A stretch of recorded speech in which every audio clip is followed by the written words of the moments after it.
And this one's a little bit weird, but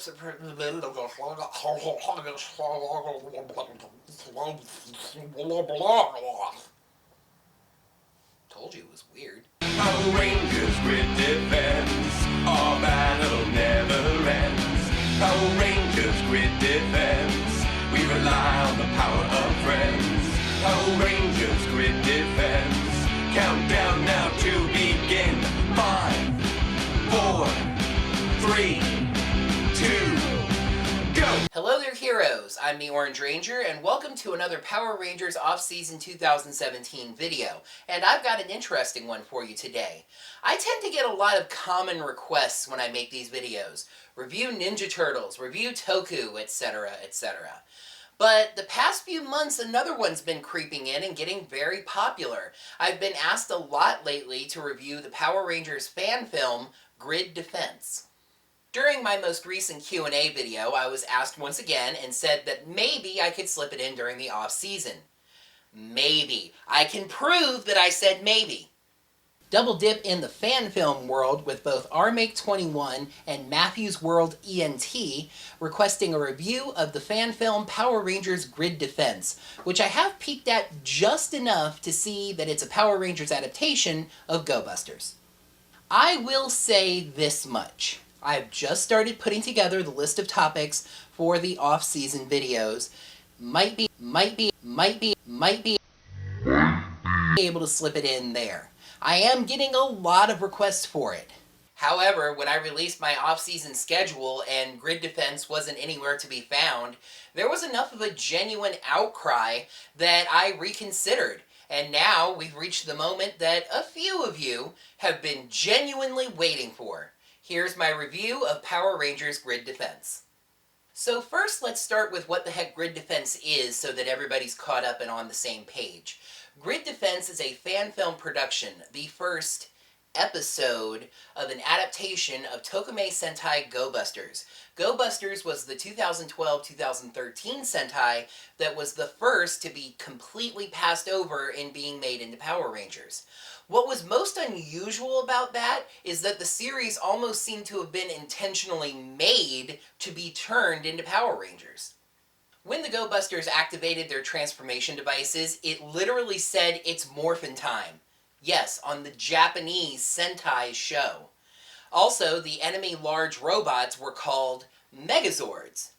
But even besides all that, the show just seemed to have a very strong theme for adaptation, telling the story of a group of secret agents that were trained in special tactics and espionage and things like that.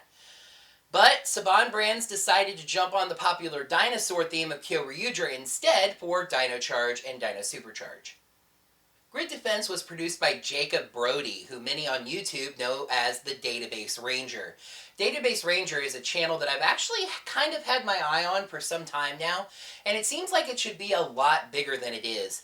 Jacob and his wife Marissa, who may or may not actually be Dr. K from RPM, have been reviewing Power Rangers for a while now in a couple of different kind of forms of videos, but they're always quite entertaining. The channel has existed in a few different forms over the years, but whatever those forms have been, it's good quality content, and thinking about it, I really should have mentioned these folks sooner. But now I have a great reason to, so let's hop into Grid Defense itself. Grid Defense is presented as the first episode of a supposed Power Rangers adaptation, so I'm going to review it just like I do an episode. I'm going to do a plot summary recap, and then I'm going to do the pros, cons, and score, and then I'm going to go over those pros and cons. The episode, titled Graduation Day, starts with a commercial for a company called the Enertron Corporation, where we see Mayor Carrington walking with his young grandson and talking about all of the benefits of Enertron at Kenmore Plaza. Kenmore Plaza? We then get what's honestly kind of a double slam cut. We see a woman watching the ad impatiently, and then suddenly we're on a mission. A grizzled-looking soldier, Sergeant Simmons, tells an agent named Rick to wait for backup, but he rushes in anyway, annoying his motorcycle-turned-robot, Jag. Inside, he finds the woman that was watching the ad from before, and she has pink hair, green lips, and circuitry on her face. He uses his super speed to bind up her hands, but she gets loose and trips him up, escaping. A scientist, Dr. Harris, who for whatever reason reminds me of Kess from Star Trek Voyager, explains that the thieves got away with 500 units of Enertron, which itself is an alternative energy source, as well as a signal booster prototype. She's reporting all of this to Dr. K. Yes, the Kenmore Plaza reference. Grid Defense, it turns out, takes place in RPM's continuity, taking place several years after the events of that series. I'll be pointing out some of the other references that I spotted as we come to them. Commander Jarvis, the leader of the unit, says that the energy signatures of the thieves match those of enemies that they think are trying to return from somewhere. With this information, Dr. K authorizes the activation of the Power Rangers Grid Defense. One of the ways this film really strikes the feel of an episode is by including its own opening sequence, complete with a totally original theme song. The graphics on this are really good, and the music actually isn't all that bad either. Including it really helped this feel more like an episode instead of a fan film. As we come back from the opening sequence, we see Rick practicing karate and still clearly shaken by his failure, when Simmons arrives and tells him that it's time. At the lab, Enertron Corp's director McNamara is leaning into Jarvis about a lack of information. When Dr. Harris and another scientist, Dr. Jansen, arrive, it gives him the opportunity to pass the explaining onto them. Rick and Jag, the robot motorcycle, share some kind of link, which not only gives Rick his super speed, but makes it possible for him to use the Droid Buster technology. He activates his morpher, but something goes wrong with it, injuring him. This worries the scientist and annoys the director, but the commander says don't worry, he's got a backup plan. We then see two very different people waking up and getting ready for their graduation day. The first is a young woman who's all sunshine and lollipops and high energy, and apparently has the ability to jump very high, very nearly putting herself through her own ceiling. And she seems to favor the color yellow. The other is a grumpier, more broody sort of guy who seems to have super strength, smashing multiple alarm clocks and being able to lift his entire bed. And he's blue dabba-dee dabba-dee dabba-da-dee. The two of them leave the Grover K School for Orphans and talk about how they've been selected for the Ranger program, even dropping RPM's classic joke about how the spandex is actually self-assembling nanofiber. They also pass a sign congratulating the class of 2019, giving us a time frame. The action, however, heads to a different ceremony first, as Mayor Carrington attends a groundbreaking at a new cultural center. The pink-haired woman is there and pretends to fangirl over the mayor in order to get close enough to take out his guards and kidnap him. Over at the graduation ceremony, the two orphans graduate, and we also get a cameo from Database Ranger himself, who is apparently the reincarnation of legendary golfer Arnold Palmer. However, when Anna, the yellow girl, hears the commotion from the kidnapping, she literally leaps into action. However, she and Blue Boy, David, are stopped by Simmons, who says that they better come with him if they want to help. They're taken to the lab where McNamara is incredulous that high school students, or rather recent graduates, are being brought in, but Jarvis says that everything is under control. The two of them were actually supposed to start training to be Rangers the next week, but the kidnapping and the trouble with Rick's morpher have moved up the timetable. Jarvis shows them footage of the kidnapping and says they're being elevated to active status. They believe that the woman is working with the same forces that 10 years earlier wiped out the city and killed their parents. Since 10 years earlier would be 2009, and this is the RPM dimension, they're talking about Venjix. Rick is still recovering from the failed morph and his morpher is taken away, with the scientist telling him to wait on the test. Dr. Jansen says that he's working on a new system called B-Tron, where the robots could just morph themselves. It currently requires a human operator to connect to the biofield, aka the morphing grid. Anna and David reunite with Rick, who they clearly have met before, but they don't have much time to talk as they and Simmons leave to go rescue the mayor. In a cute bit on the way, Anna asks what the GB logo on their jacket stands for. Simmons says that it stands for Grid Defense Department. When Anna asks what the B is for, Simmons says it's not a B, it's two D's. Anna says it looks like a B, and Simmons tells her to take it up with the graphics department. As they enter the building, we get to see David and Anna use their civilian powers. David rips open a locked door so they can get in, and then Anna jumps to the top of a staircase to lower down ropes for the other two. I'm not actually sure why they couldn't just use the stairs. I don't really remember a reason being given. The three are quickly surrounded by workers dressed in beige who are very tough and metallic sounding when hit. Anna and David are no match for them, and even Simmons' laser rifle has no effect. He orders the other two to run away, and they get trapped in a storage closet. When Anna gets upset that David's getting beaten around, she risks activating her morpher and becomes the Yellow Ranger. Inspired by this, David activates his morpher and becomes the Blue Ranger. And the workers morph too.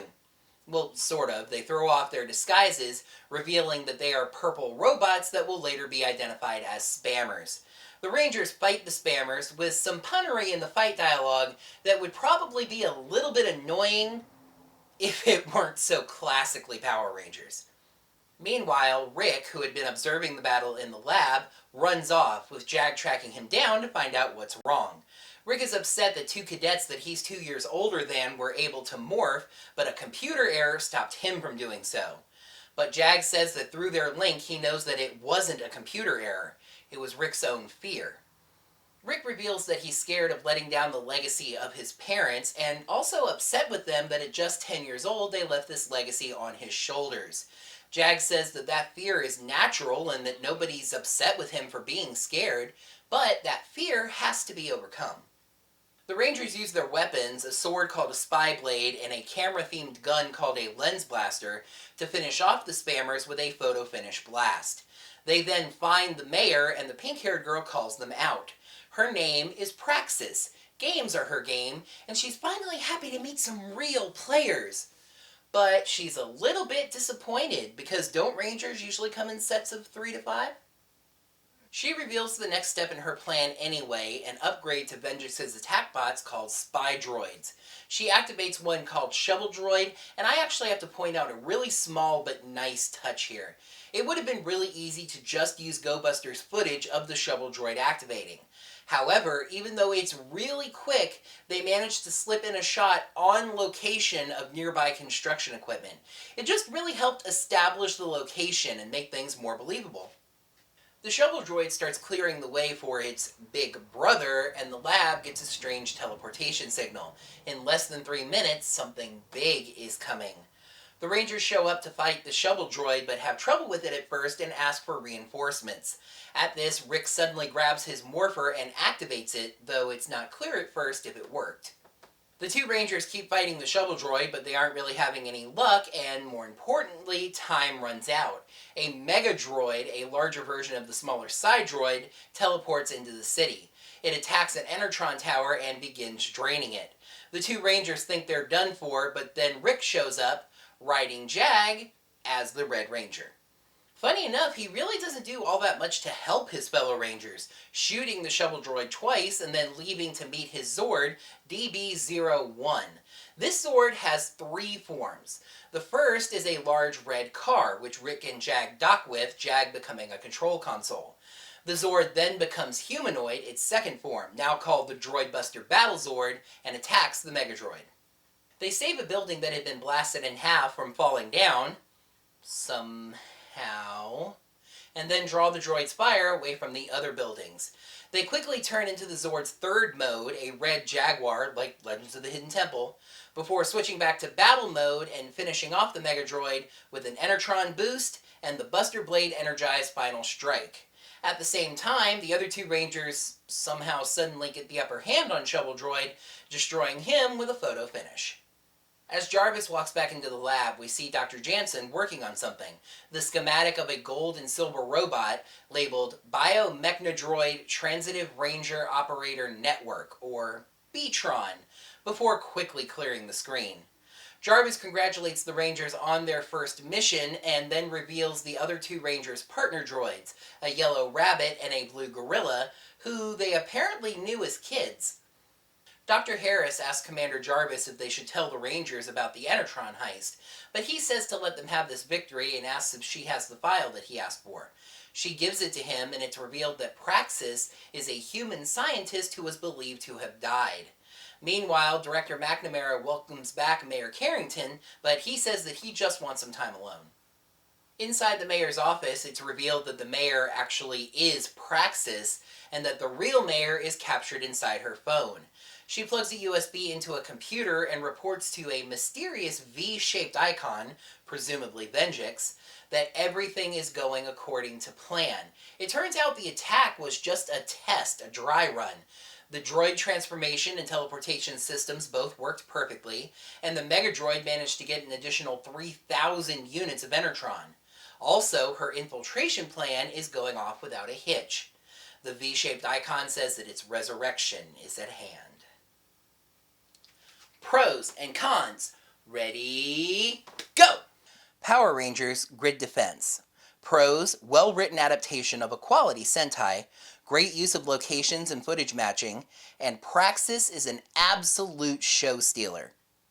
Cons, some of the acting is a touch stilted, the hard-to-avoid difference between film and Sentai footage, and for some reason the characters' names didn't stick very well. The best compliment I can give this is to ask, when does episode 2 come out? Power Rangers Grid Defense gets 4 Enertrons out of 5.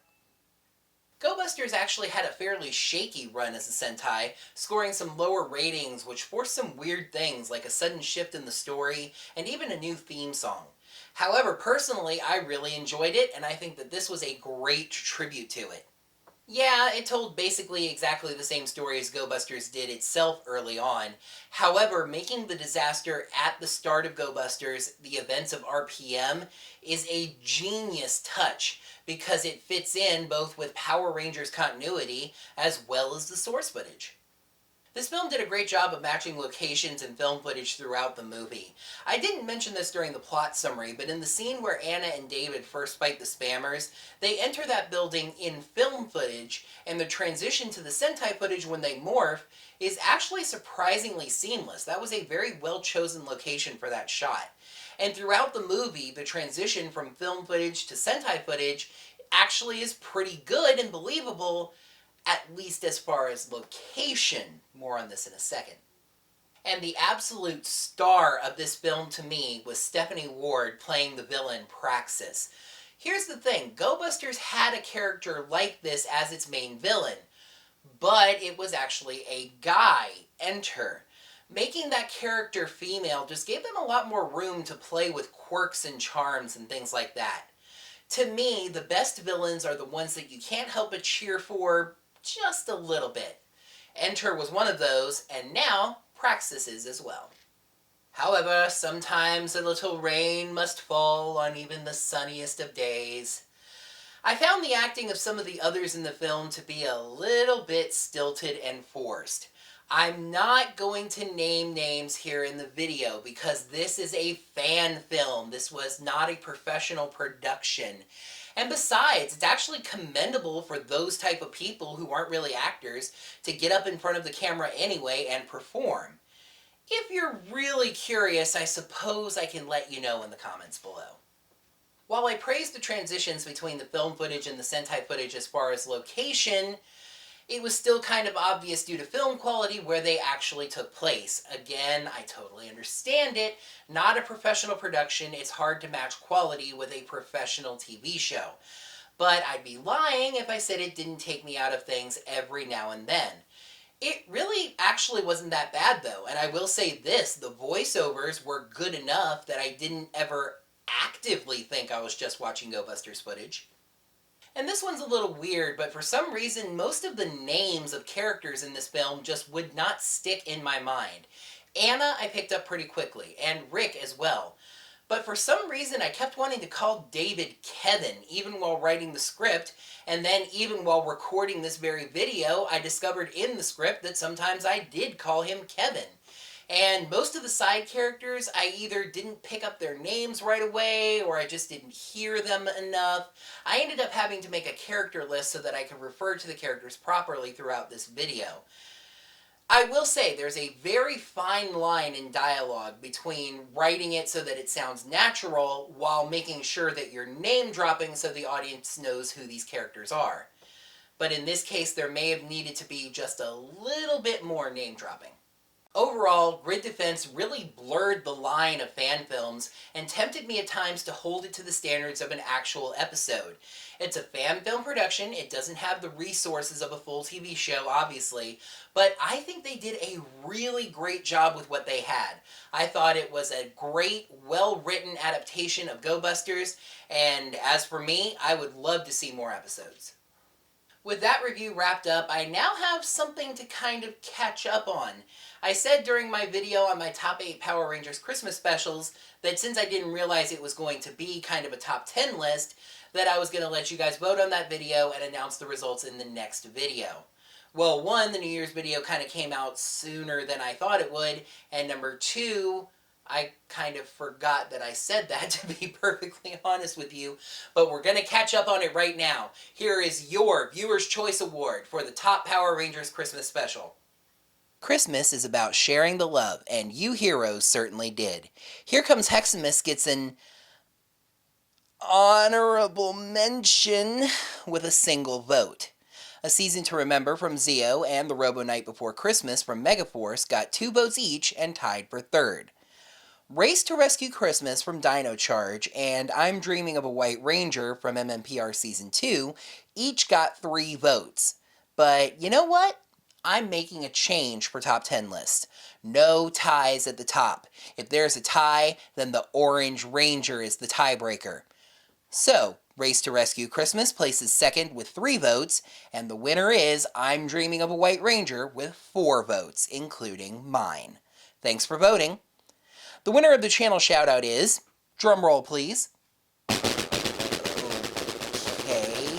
Anyway, it's Nicholas Ellis, who wanted to take the chance to tell everyone that he uploads over on the Captain Wintendo gaming theme channel. So, go check it out. Thank you heroes so much for watching another Power Rangers Offseason 2017 video. Make sure to like the video by clicking that like button right down below. Let me know your thoughts on Grid Defense and anything else you want to talk about down in the comments below. And subscribe to the channel to see all the Weekly Geekly, also making sure you ring that bell to make sure you're getting your notifications of new videos. And, like I say every single week, if you happen to have a couple of dollars lying around you don't have anything else to do with, you can head over to my channel page, click that blue support button, and I would really appreciate it. Until next time, heroes, may the power protect you. When I'm making these videos and things are open to request, I tend to get a lot of them. Review Ninja Turtle, to the annoyance of his motorcycle. She has pink hair, green lips, and circuitry on her face. He farts! The graphics on this aren't bad at all, and the music's actually pretty good too. When Dr. Harris and another scientist, Dr. Jansen, arrive, it gives him an opportunity to pass.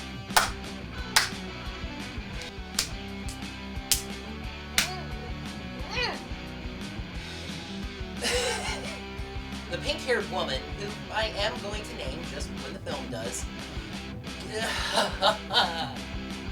However, here's Anna, the yellow girl, back over at the graduation ceremony, the two, and it's not back over at the graduation ceremony because it never went there in the first place. Jarvis shows the two footage of the kidnapping and says that they're being made active. They believe the woman is with the same forces that... The three are quickly surrounded by workers dressed in beige who are very tough and metallic sounding when hit. Anna and David are no match for them, and even... And again, I'll probably be like, I wouldn't have even noticed, but... The three are quickly surrounded by workers dressed in beige who are very tough and metallic sounding when hit. The Rangers use weapons, a sword called a spy blade, and a camera-themed blaster called a glow. Rangers, you summon your glows. The two Rangers keep fighting the shovel droid, but they aren't having much luck still, and... Funny enough, he really doesn't do all that much to help his fellow Rangers, shooting the shovel droid twice, and... It quickly goes into Mode 3, becoming a red Jaguar, like Legends of the Hidden Temple, before switching back to... see, like I said, this is... As Jarvis walks back into the lab, we see Dr. Jansen working on something. A schematic of a gold and silver robot laid. Yes, it basically told exactly the same story as Go Busters did in its first episode. This film did a great job of matching locations and film. So, Kyle, murder.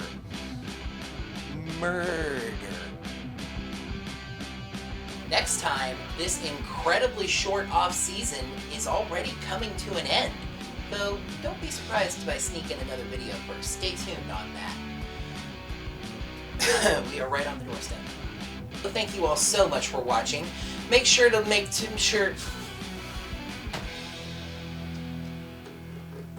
Thank you, heroes, so much for watching another Power Rangers Off-Season 2017 video. I really appreciate it, like I say every time, and I really mean it, and that's not the way it's supposed to be said.